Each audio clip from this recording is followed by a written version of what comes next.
Landon here, S5000 originator and currently manager. Very interesting opportunity today. We're at Tim Macro's workshop, and on my left here we have Tim's S5000 car. But rather interestingly, he's also got one of the most famous Formula 5000 cars ever built in his workshop at the same time, and it's the McRae GM1 that Graham McRae himself raced in around 1973-74. And although we didn't actually copy Formula 5000 to create the S5000, you can't help but see the DNA that transferred across. A lot of the key stuff out of what was a fantastic formula ended up in our car. So we thought we might just have a quick look, start at the front, show you some of the differences. We've got the front wheels lined up just to show you the relevant sizes, but as you can see, aerodynamics has improved a little since then, although we do tend to restrict it. Carbon fibre as opposed to aluminium, and if you're having a big crash, that's the one you want to be in. The suspension, interestingly, hasn't changed a whole lot over 30 or 40 years. The philosophy is the same, although you'll notice the springs and shock absorbers on the modern car are inboard, out of view and covered over. As we go back to the cockpit, both in about the same place in relation to the front wheels, which is quite interesting.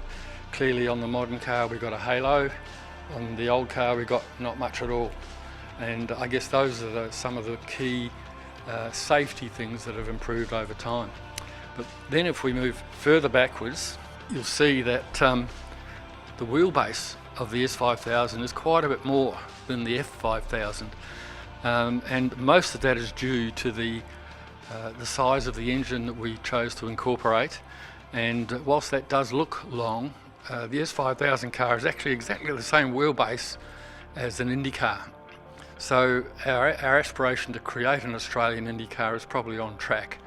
You see on the older car, the engine's pretty much all exposed. This is a winning car. This won a lot of races in Graham McRae's hands back in 1973.